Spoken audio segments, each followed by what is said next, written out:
Alan, thank you as always. Anyway, everybody, so welcome to another Q&A session. With today, we're joined by Collette because Robert's travelling back from some meetings down south, and our guest medic today is Dr. Alan Bonder from Boston. So I hope you have an interesting and informative session, and I will catch up with you later on in the session. Enjoy. Thank you. Thank you. Hello, everybody. It's wonderful to be back. Alan's asked me about my retirement. Ha ha, how to make God laugh, make plans. We can go into that later. But it's lovely to be here. Everybody's busy. And just in case I don't say to you, I am still doing the helplines, and anybody can speak to me if they want, because some of us go back a long way. Now, we've got Alan Bonder from the States. Alan, tell our viewers a bit about yourself. All right, so I've been doing this for quite some time with you, but again, I'm Alan. I am one of the hepatologists here at Boston and Beth Israel. I've had an interest in PBC, so that's actually one of my really good personal interest in research. So here I am contributing with the PBC UK Foundation. Excellent, excellent. So we've got some questions for you. If we get through them quick enough, I've got a couple of my own at the end. So and I had some thoughts as well. I thought we might share, actually. I might share with you and get, your views from across the pond, as you say, but we'll get cracking. And thanks again, Alan, for being here. It's such a joy to see you. So background, PBC for 11 years, PBC staple and blood's good. Excellent. I've had night cramps for some years, had nerve tests and an MRI, all came back clear. Great news. I've tried magnesium tablets and Himalayan salts, but nothing works. Could this be a symptom of PBC? I do hear this. This is nasty night cramps, isn't it? It's awful. What do you think, Alan? I think it's unlikely to be PBC, Collette, to be honest with you. I have not heard this symptom. So I think, the cramps in the liver world mean some people, I don't know if, the liver tests have been normal and the elastography and everything has been normal, but sometimes we do hear people with cramps when they have cirrhosis, low albumin. So that, just something to be aware of, and then just ask the hepatologist, gastroenterologist, or either PCP to make sure that there's not advanced scarring from the PBC for so many years. Mm-hmm. Well, they're saying that, but PBC stable and blood's good, so yes, they can. The other thing I was going to say, I think one of the most underused disciplines are physiotherapists. You call them, you don't call them physiotherapists. What do you call them in the States, Alan? We do. We call them physiotherapists. But you do. You've actually got Bob and Brad online. The Americans do film. They're fantastic. But I just wonder if this person, it might be worth having a word with a physiotherapist, because it could well be, that you need some special exercise, some muscle stretching, etc. It's worth a chat. I remember the physiotherapist once said to me, who's the wife of a doctor, she said, doctors save lives, physios make it worthwhile. So I always feel it's a good idea to ask a physio. And failing which, try tonic water as well. I've heard things about tonic water. I'm not suggesting you take the gin, but do speak to a physiotherapist, see what we can do. And feedback to us. I'd like to know, would you, Alan, if this is working? I would like to know if you've got any help from a physio. So good luck with that, and come back to us, please. So next, background, I've been a nurse now for about 1 month, and I've started to experience bad nausea and waves throughout the day. I take urso in the evening about 8 p.m. as food, so I don't know if it's the urso or the liver itself. I'm also urinating a lot more, and have to admit this is worrying me now, and I'm still waiting for my follow-up appointment. Should I stop taking urso or persevere? I know what you're going to say, Alan. So, there is some people who I would call intolerant to urso. And again, one of those main side effects that we hear in our clinics are kind of GI distress, gastrointestinal distress. So what I suggest, there's a lot of things you can do. You can split the dose to make sure that you're easy on the stomach. So you can go to 3 times a day or twice a day to see that actually improves your symptoms. Yeah. But I would advise against stopping the medication until you reach out to your gastroenterologist or hepatologist, because Ursodiol is kind of the best treatment that we have available for PBC. And if you're not able to continue it for the symptoms, I think it's worth to asking what other therapies we have available for you. So I think I will not do this on their own, and I will reach out to the prescribing physician to make sure they know what's going on. The second question is the increased urination. I don't think this is related to either ursodiol or PBC. Again, increased urination makes me think about diabetes or other things. So again, just reach out to the primary care referring provider and make sure that actually are looking into this and make sure there's nothing else going on. Yeah, I think it's worth noting as well that, hang on, I'm just replying to a message here. I think it's worth noting as well that there's various brands of ursodiol, you know, we all call it different things. And they have different coatings. Those that have the plastic around them, they have different chemicals in the coatings. And quite often people, if they switch to another brand, things can ease a bit and, you know, it can suit them better. So we've had to say that to quite a number of people, Alan. So it's worth a go as well, because there's lots of brands out there, isn't there? I mean, that's actually, you know, in the Europe, you know, in the US, we only have one brand. So again, you can even space it out. Again, what I'm saying, you know, going from 2 to 3 times a day, lowering dose with more frequent tablets. But again, there's some tricks that we use in the States that help. Yeah, and it's absolutely important what you're saying. Never come off any medication without going to your doctor first. That's very, very important. Okay, thank you, Alan. So I was hoping to get back to work after caring for my parents at the end of their lives. I'm very sorry to read that. I know how difficult that can be. At the time, I was developing PBC symptoms without knowing. I have an appointment with an employment agency shortly to get me back to work. I feel I could work circa 3 hours in the morning in a not too stressful job. I'm worried I may be making the PBC worse by putting myself in exhausted.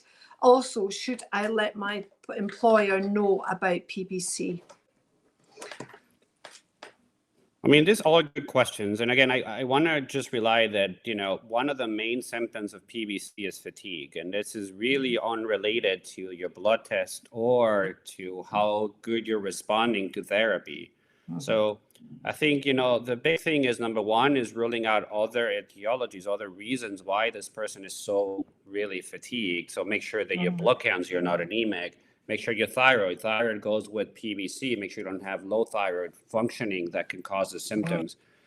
And in the case of PBC and everything ruled out, again, also PBC, you know, goes with, you know, depression, because it's the vicious cycle. You feel bad, you know, you feel that you're not working well. So, I mean, that's all the things that, you know, we might be addressed.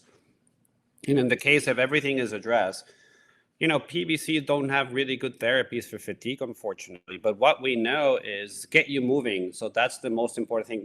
We've talked about this in a few sessions in the past. So get you moving. So there's some studies about when patients get encouraged, get exercise. That exercise, you know, that exercise cuts the cycle and get people, you know, better from a fatigue perspective. So. And again, talking and disclosing your personal information to your employer, as I don't know how it works in the UK. I think, you know, we respect confidentiality, but, you know, if it's something that actually puts a big weight in your shoulders about not able to work, then I don't know if it's something that you need to disclose to some type of physician in the company. So I don't know how it works in the UK or whatever that person is. Yeah. Okay, thank you. I'm just going to endorse what Alan is saying here, that movement is absolutely, definitely medicine. And I remember in my early days that in my 30s, and that was many, many years ago now. Linda. Hot. Sorry. Sorry, somebody's just given the message. That's what happens when you work in the office. You know, you were told to rest with PBC, and the more you rest, the less you're able to do.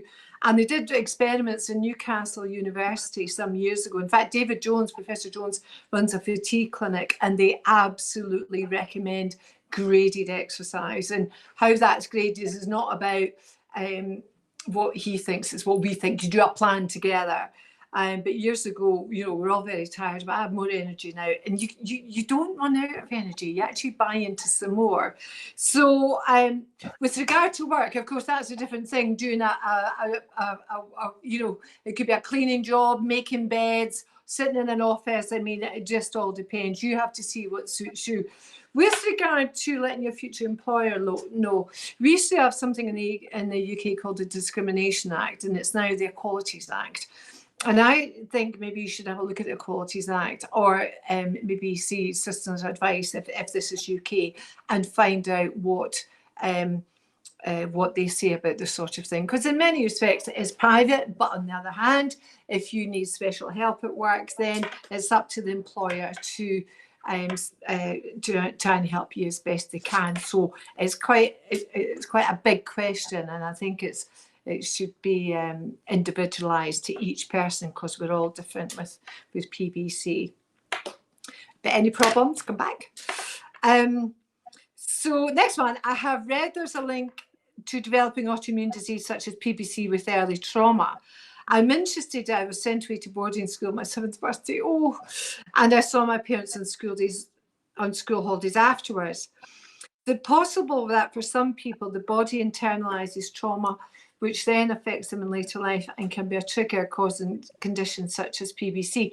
Now, this has come up a number of times, Alan, but it also comes up with other conditions as well. Cancer. I know a very good friend of mine 30 years ago lost her son. He died at the age of 17, and then she developed cancer. And I heard it being talked about then. I've heard it being talked about other conditions, and people do mention it in PBC. So I think it's probably a bigger question. What do you think, Alan? I mean, if someone knew actually what triggers PBC, someone will win the Nobel Prize. So no one knows exactly what triggers autoimmunity, right? So we have a lot of theories. We have predisposed individuals. So we know there's certain people have certain genes that there's a trigger, and then the trigger could be from a viral infection. So you name it, the new onset of the disease. And unfortunately, we really don't know what really triggers that door to open, and then all the autoimmune diseases will appear. So it's actually a hard question. And again, I don't have a really good answer. We get asked as hepatologists a lot of the times is why I'm getting PBC. What's the reason I'm getting these autoimmune conditions? Did I do anything wrong? Or can I do anything different to prevent them? And the answer is no, unfortunately. This is genetic predisposition.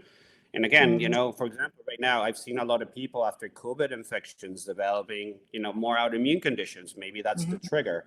In the past, we knew that people lived to a lot of, for example, trash, centers. For example, there's a big study in Newcastle, even New York City, is people more prone to develop PBC. So no one knows really the answer to this question. And again, no one knows the answer to any autoimmune condition. What's the reason for that?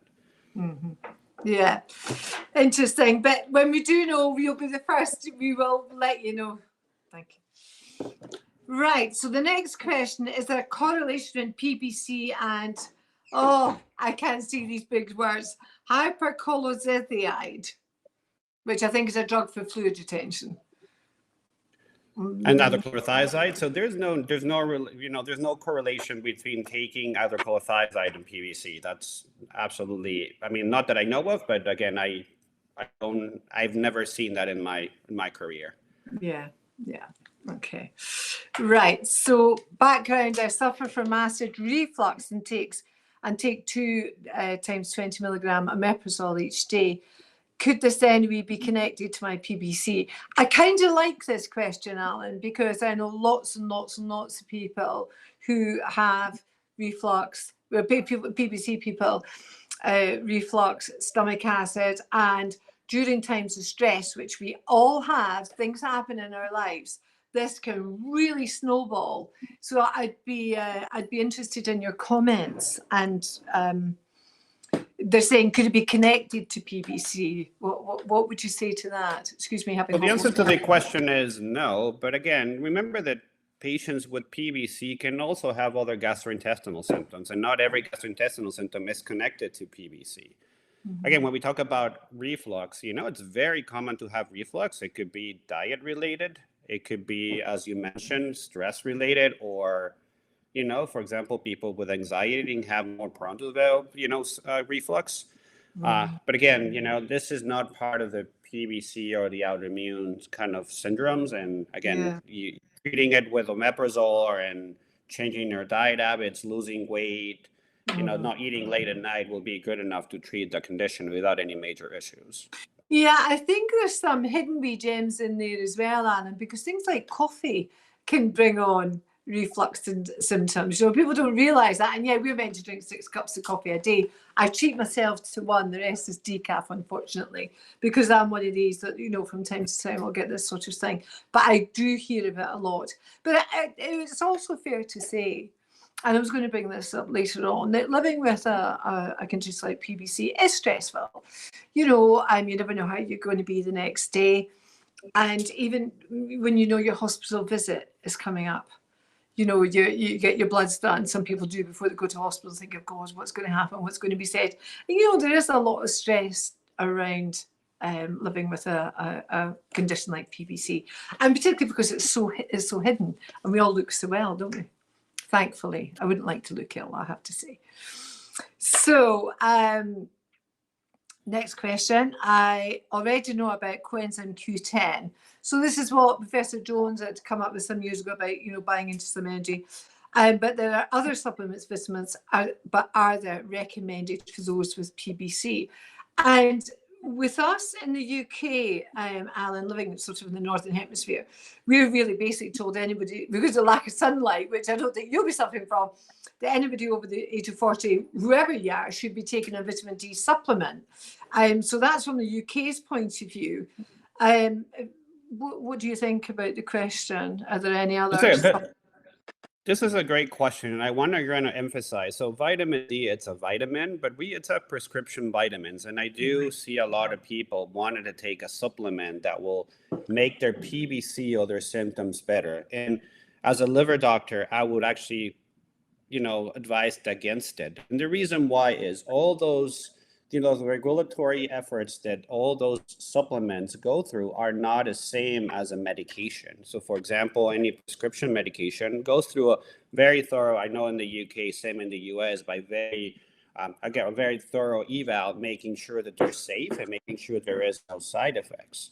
So taking CoQ10, we've seen people with worsening liver tests, people with liver failure, people needing liver transplant. So, this is my recommendation. Make sure that you, basically go with your primary care, gastroenterologist. You show them everything you're taking, because I don't recommend taking supplements. And then supplements have not been shown to really improve anything in the PBC. And of course, there is a lack of clinical testing on supplements, isn't there? I've never known a medical doctor yet to comment positively by saying, yes, do take this, this, and this. They've always come back with a warning. Well, how can I answer that question when they haven't been clinically tested? And I think that's quite right and proper. And, we do have PBC, and I think we should be very cautious. So I think, given, we all attend a doctor or hospital or somebody, it's very individual, isn't it, what we may be lacking. One or two doctors might say, and I have heard them say, we'll take a multivitamin.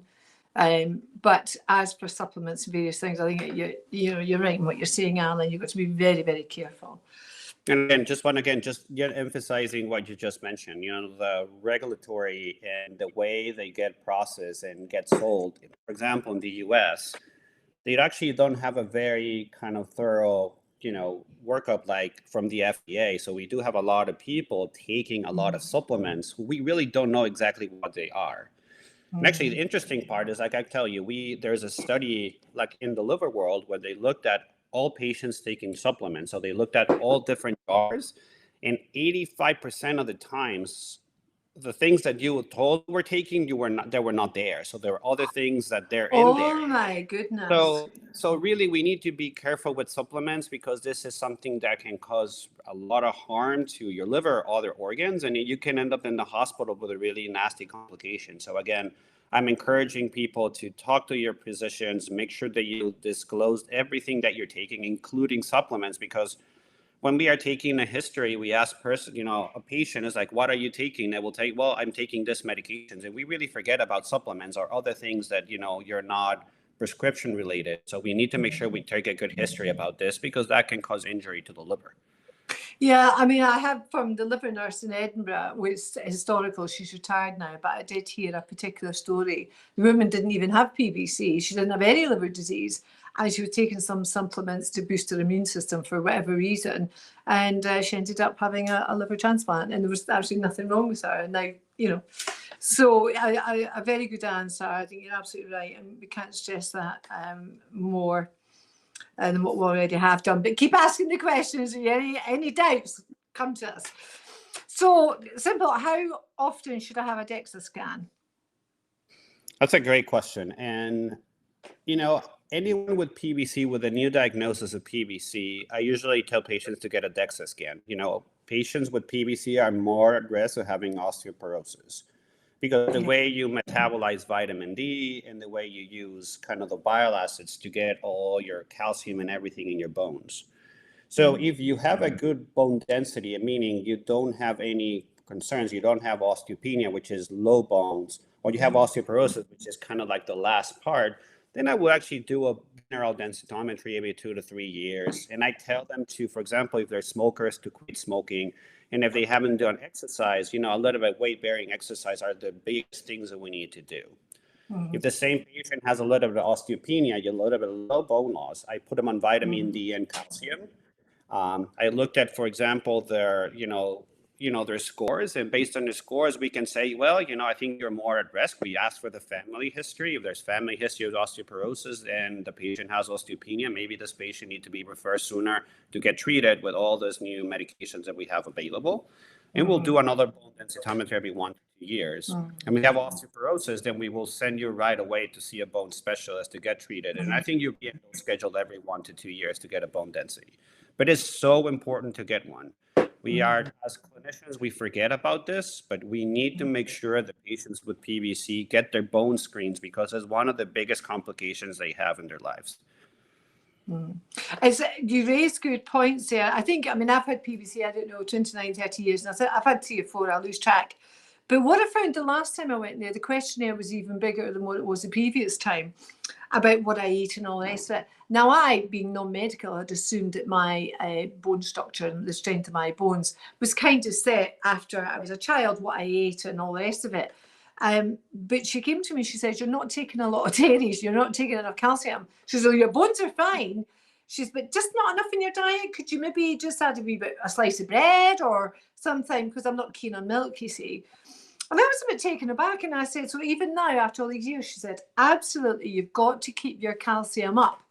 And she said, and she gave me a list of things. I was quite surprised where you would find calcium, as in bread, for example. So keep an eye on your calcium intake, because not everybody likes, milk and, well, I'm not a fan of cream and dairy products, but there are lots and lots of other foods that are carrying vitamin D, aren't they, Alan? Yeah, but again, one of the biggest risk factors for bone loss in patients with PBC or any patient is kind of the smoking. So make sure that you tell them about quit smoking. And again, the weight-bearing exercise is so important. So make sure that you looked at your lifestyle, because that will make a huge difference from a bone perspective. Yeah, sorry, I just said vitamin D there. I should have said calcium. Yeah, the smoking thing, I've been told by a couple of hepatologists, and by the way, I'm not judging anybody because I smoked 1 million years ago. I've heard that actually doesn't bode well with PBC anyway, apart from the bones thing, that smokers who have PBC, it's not so good. Do you want a comment on that would be helpful, I think, Alan. Can I say to everybody, nobody's judging you, right? Nobody is at all. So, and this is also a really good question. Is smoking a trigger to develop PBC, or can smoking make PBC worse? And the answer is, I don't have any data to show that. But again, if you have a patient with PBC who's smoking and whose liver tests are not under control, I'm thinking about this as a patient who has an increased risk for a bone fracture, osteoporosis in the future. So I'm actually after them saying, please quit smoking. Please, please do this so we can actually at least save and get some bone, save some bone loss for the future. Yeah, it's. I remember James Newberger years and years ago said to me, with PBC, one glass of wine's fine, one cigarette is not. That was me told. Right, now, there's something I wanted to, I touched on it earlier.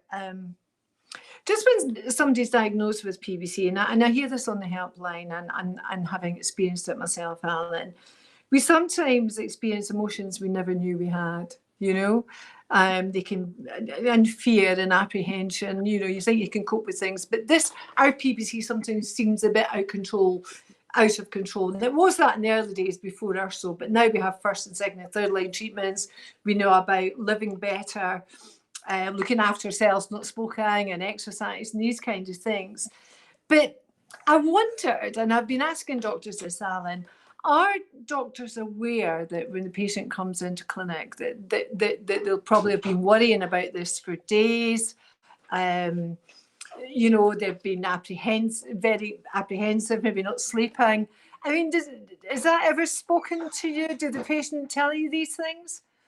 They do. I mean, this is, again, the problem is, Collette, is in the medical world, we don't ask about these questions, and we need to be emphasizing physicians to do it. Because I think there is two aspects of PBC, right? So there is the medical management, you know, the ursodiol, you may think the first line, the second line, the third line therapy. But there's a quality of life symptoms that we need to take care of, you know, the fatigue, the itching, you know, the depression, the anxiety that comes with PBC. And then actually, if you look at studies, PBC actually suffers a lot from all those conditions. So we encourage people to comment to your physicians, but also on our side, we need to make sure that we ask those questions to patients because, you know, we can basically help them in a different way. So not only treating the disease, but also treating the human part of the patient with PBC. So it is very common to see it. And again, I'm seeing it more and more these days with new diagnoses of PBC, as you mentioned. I'm glad about that, because in the old days, you know, it was doctor sat up there as God and patient sat down here. So I'm pleased to hear that the people are having more confidence to talk about how they feel, because it's all part of our quality of life, isn't it? Right. Okay, so I've recently been diagnosed with PBC and started URSO 2 weeks ago, so it's early days.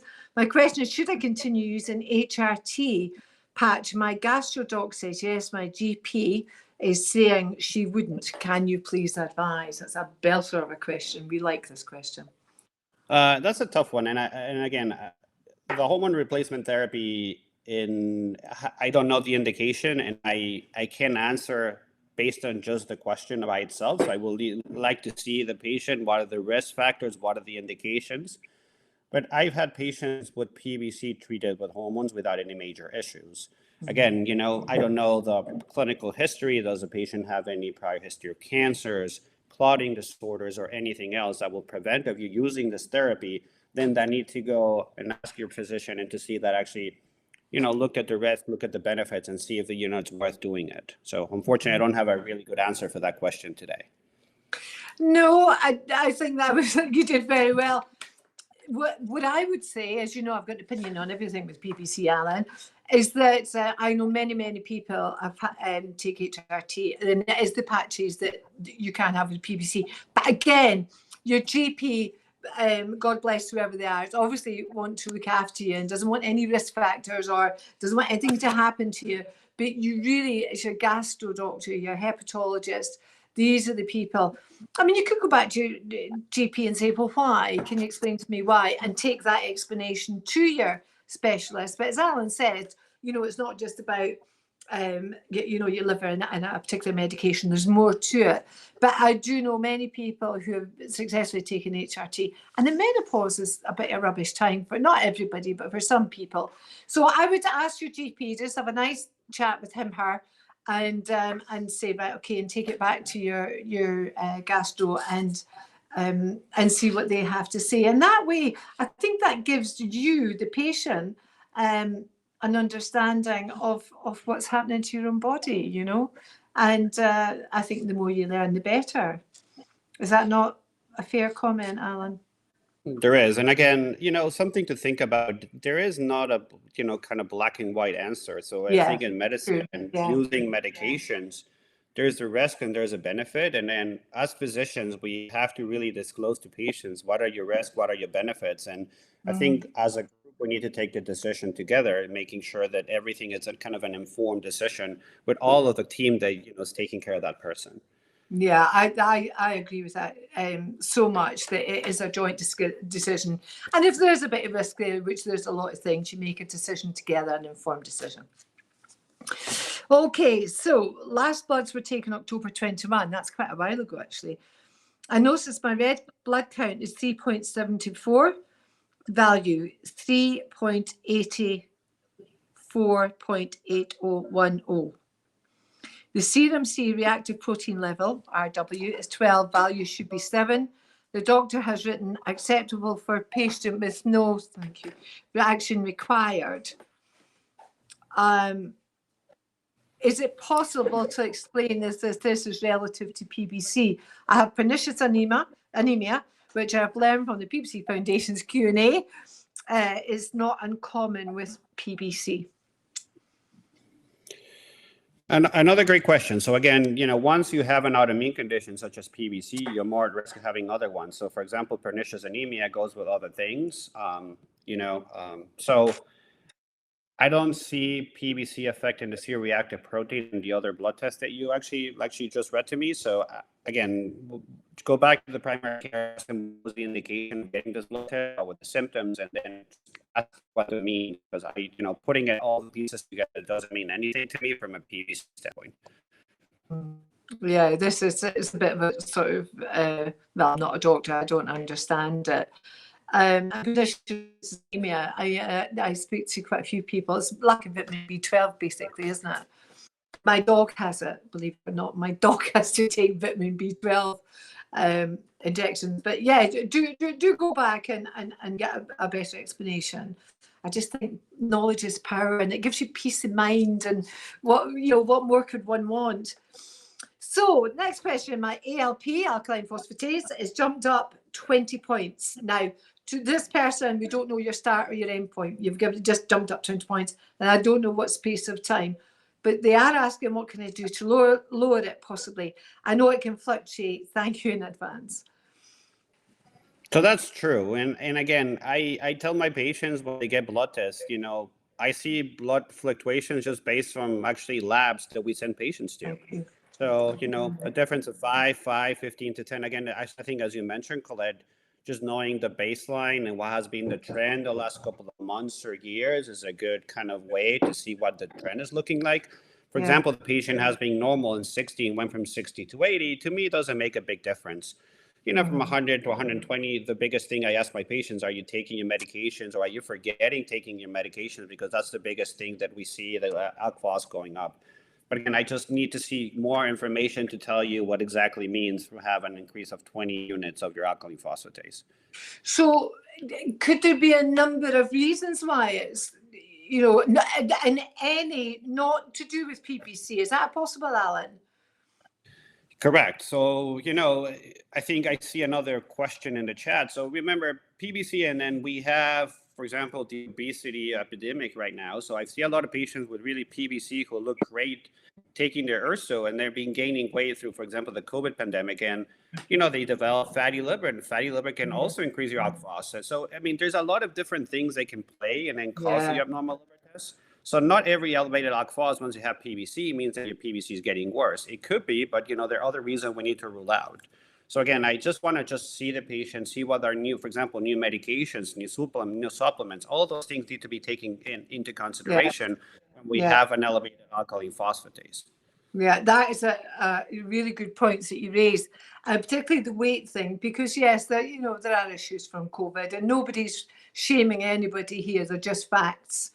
And many of us fell into that. So all relative. So you raised some good points there, Alan. So the next question, I was diagnosed in January, so rather new to this. Oh, wait till you get to my age. I've noticed I get far more tired than a year ago. I had a couple of mad days at work this week. I'm a teacher, right? I can understand that. Spent 13 hours on my feet, 2 days running. Oof, wow. I then spent yesterday exhausted, but still at work, shaking slightly, and feet, lower legs feeling wobbly. I've not felt like this before. Is this normal? I'm 47 with no other medical issues. That's a long shift, 13 hours on your feet. I'll have the same chair. Teachers in my day, we had a desk and a chair, and teachers sat behind it. What can we do to help this teacher?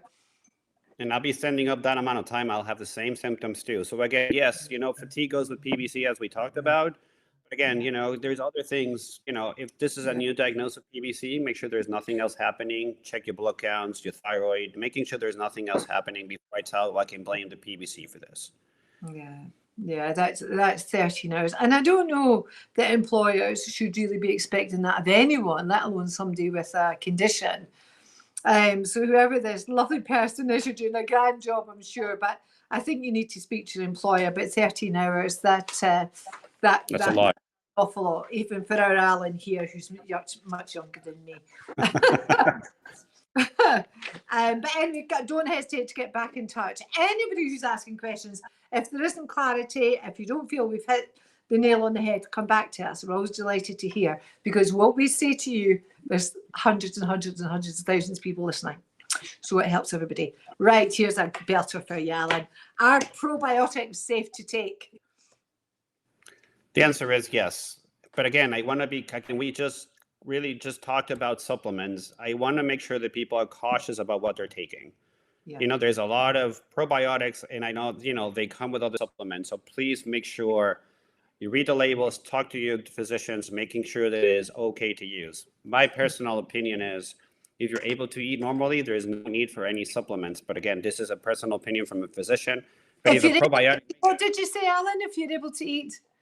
If you're able to eat everything, have a complete diet, there's no need to take supplements from a probiotic perspective. But again, this, if it makes you feel better, and it actually is helping, I'm all for it. But again, make sure that you're quite careful about what you're taking, because any supplement can hurt you.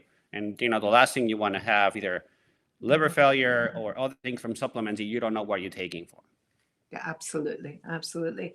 So, well, here's a good question while we're on that. Does fatty liver cause PBC? Do most people with PBC have fatty liver, or NAFLD, as they've called it?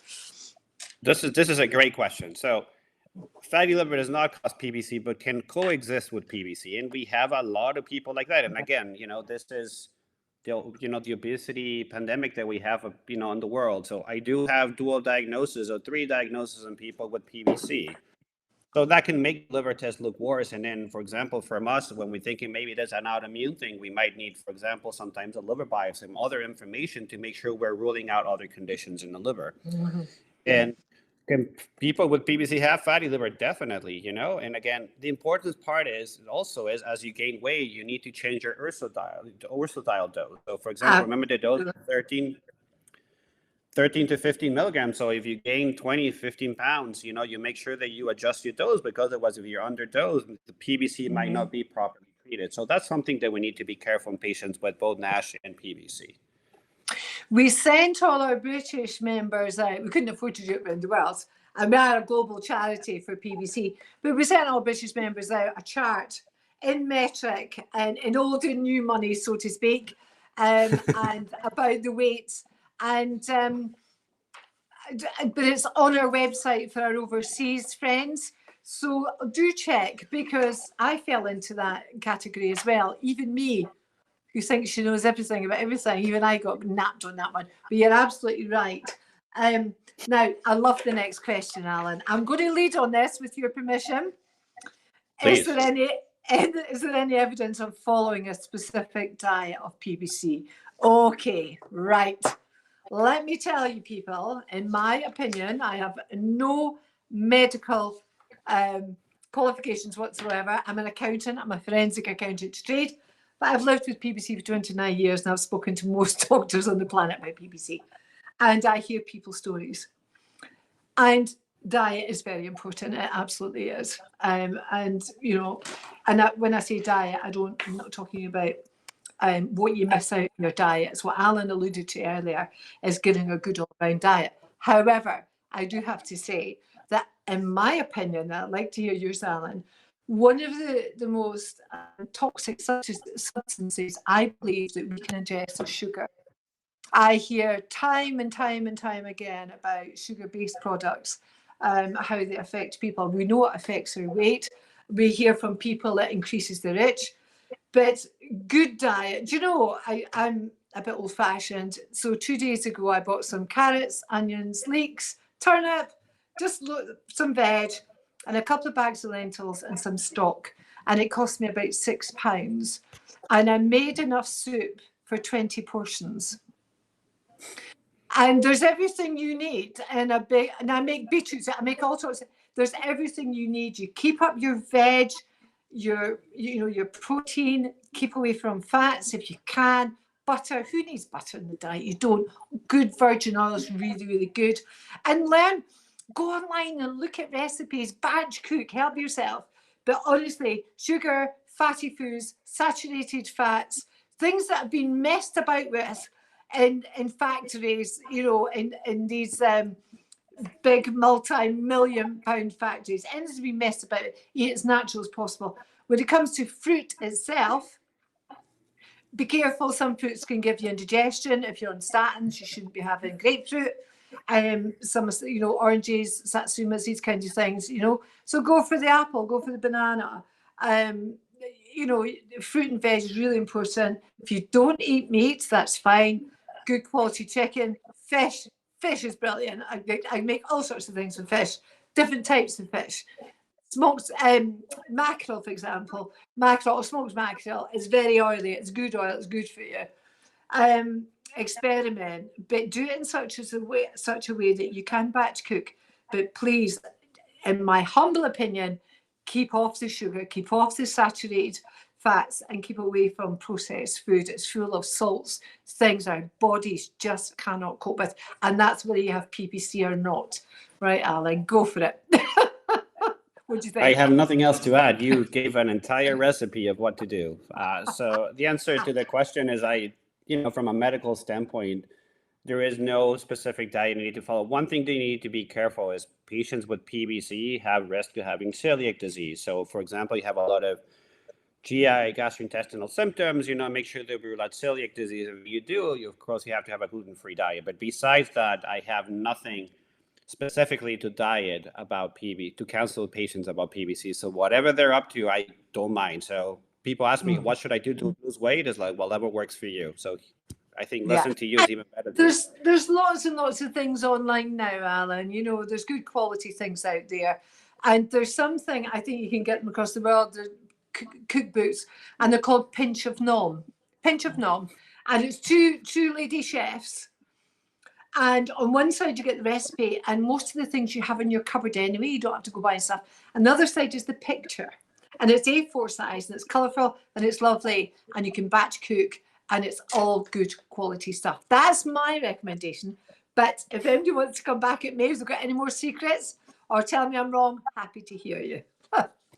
Okay. Very happy. Right. So I've recently been prescribed bezafibrate for itching.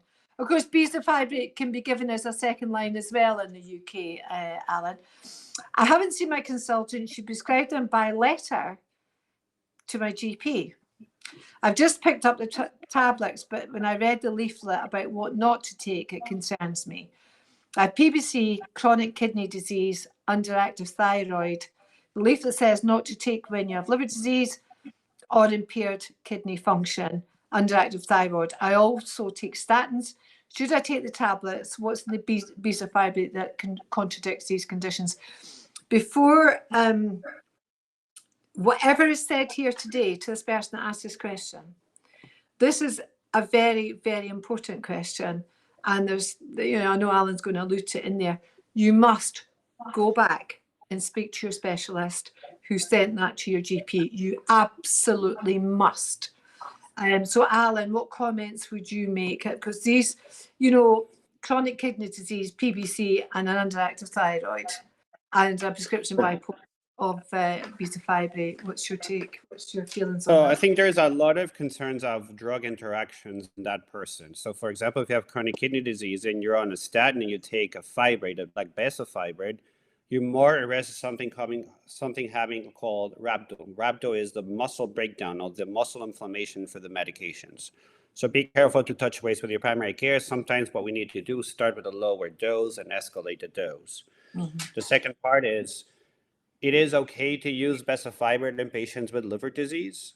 But again, I don't know what liver disease you have, how advanced is your liver disease? If it's early stages PBC, then it's okay and safe to use. If it's not, I will just go back to your primary care. So you go and then look at the risks and the benefits and make sure that all those medications that were prescribed to the person are really properly dosed, and actually they don't have any more interaction. So I'm concerned about the medications, but again, I don't know the case, and giving recommendation for someone that I know is really hard.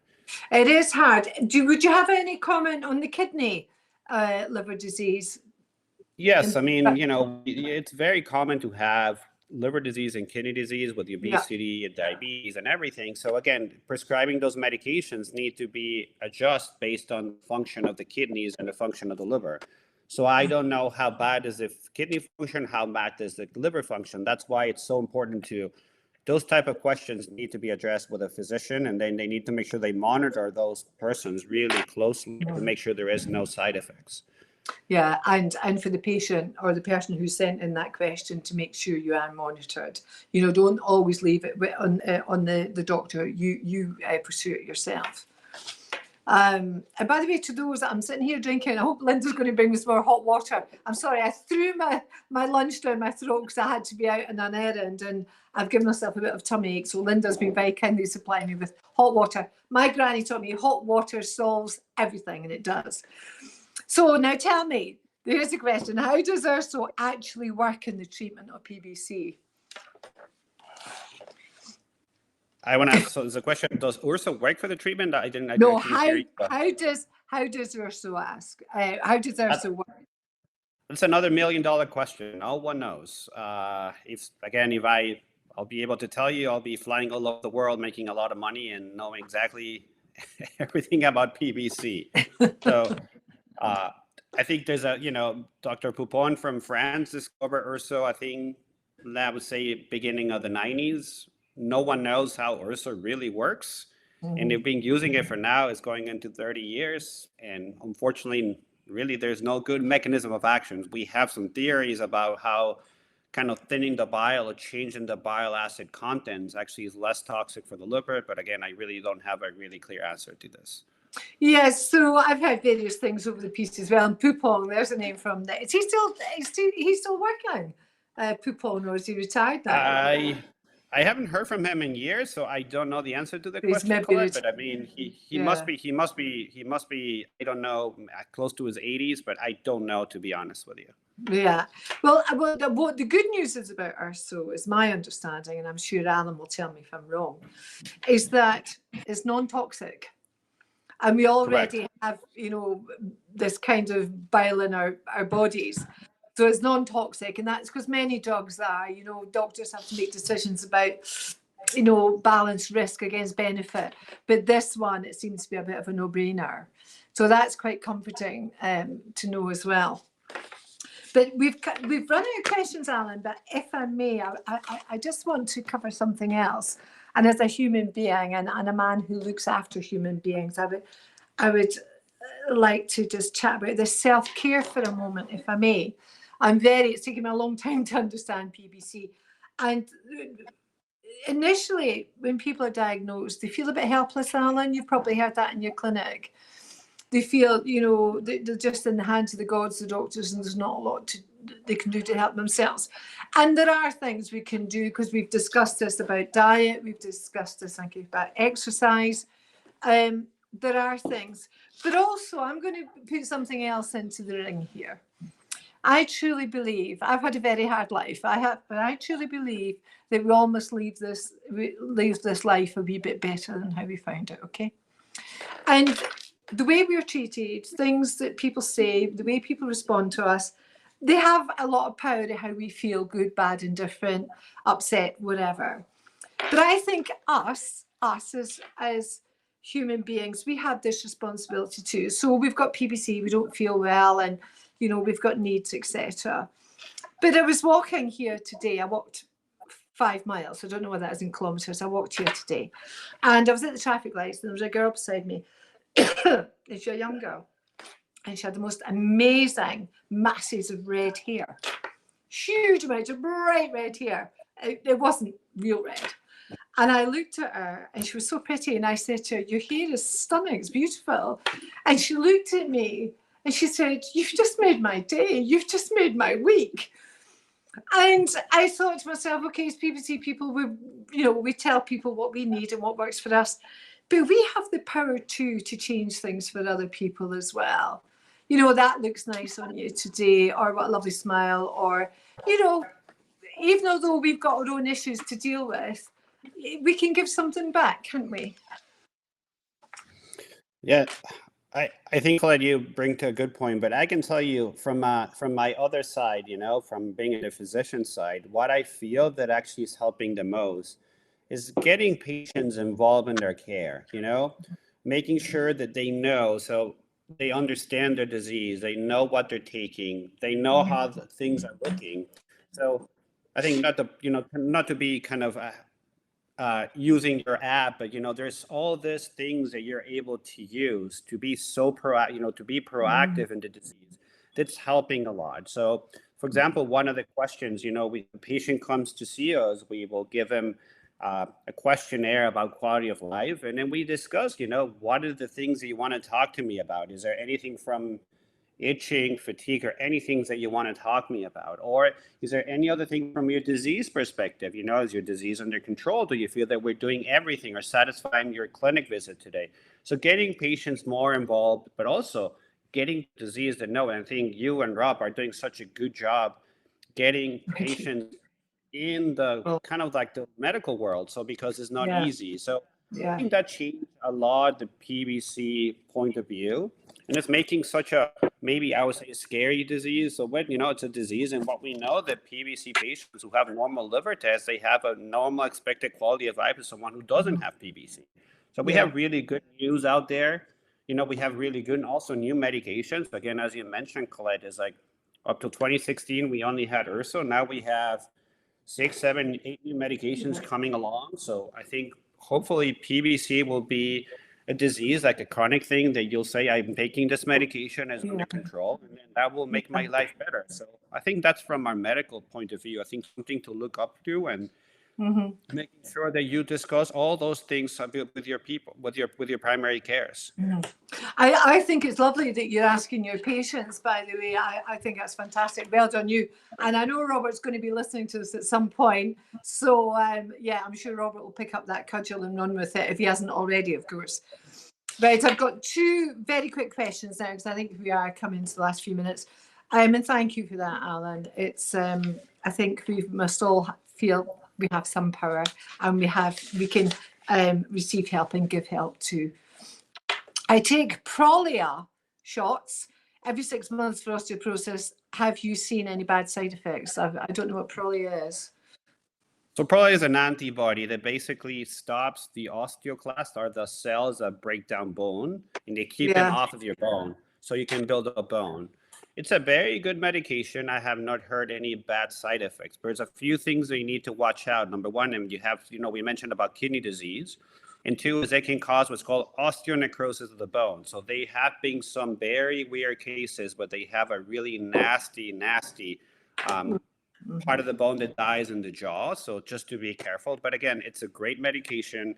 It's a great way to keep your bones healthy. So again, from the side effects perspective, they're not very common, but it's actually a good medication to use. So keep an eye on it. Okay, and there's side effects with everything, isn't there? So last question. I was told I have some slight heart blockage and take low dose of aspirin for 15 years before PBC cirrhosis diagnosis. Is it safe to continue it? Great question. And again, you know, I need to know a little bit more details about that. About, for example, how bad the cirrhosis is, what the blockage, you know, is there any heart disease? So it's safe to use aspirin. The answer is yes, as long as there's no decompensated liver disease. So again, I have to look more into details about it. Yeah. And of course, you know, protect your stomach as well. I've been handed a last question, and you up for this one, Alan? You okay? Thank you. I understand that PBC may be a casual factor in raised cholesterol levels. Please, could you explain? Yeah, this is very common. So the way cholesterol gets metabolized, so the liver is one of the main organs that metabolize cholesterol in the body. And you need bile acids to actually help bringing the kind of bad cholesterol into your liver, get metabolized, and actually make it out. When you have PBC, when we call it cholestasis, when your alk phos is really high, you're not able to metabolize the cholesterol in a normal way. So you actually get cholesterol. You get your bad cholesterol up, but you get your good cholesterol up too. So if you actually look at, we have the LDL and the HDL. And we see in patients, we actually see patients all the time with that. And as you get treated with the PBC, you see your cholesterol coming down. Two messages about this question. Can those patients still have heart attacks? The answer, if you don't have any major family history, the answer is no. But you do have family history, just talk to your primary care if you need treatment with something else. And again, I just want to emphasize that your cholesterol, your good cholesterol goes up too. So, you know, your risk of heart attack is not there as someone who actually have any genes or family history about it. But it's a very common thing to see in patients with PBC. And again, I do treat them if needed because sometimes primary care is a little bit worried about what's going to happen to the liver test. So I put them on statins, you know, the medications to lower the cholesterol if they need to. And there is no major issues in patients with PBC taking those medications. And so, of course, and we could also say if you gave up butter and used olive oil, you might find your cholesterol might come down a bit as well. Alan, what a joy to be back. What a great session we've had. I can't thank you enough.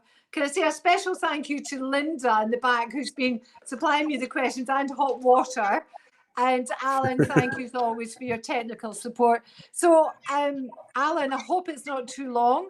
And everybody out there, it was lovely to be here in the hotspot again. If you need me, you get me through the office. Many of you got my number. I'm always here for you. But thank you so much to everybody. Alan, all yours. Yes, Alan. My next email inviting you to future sessions will be bringing its way to you soon. So look out for your inbox. No pressure. Anyway, thanks very much. Happy to be here. Thanks again. Good to see you, Collette, and I'll see you in the future. Brilliant Absolutely. session. All Thanks the very best much. to everybody. All the Thanks best. all for joining. Take care. Bye just now, everybody. Bye. Thank you. Bye.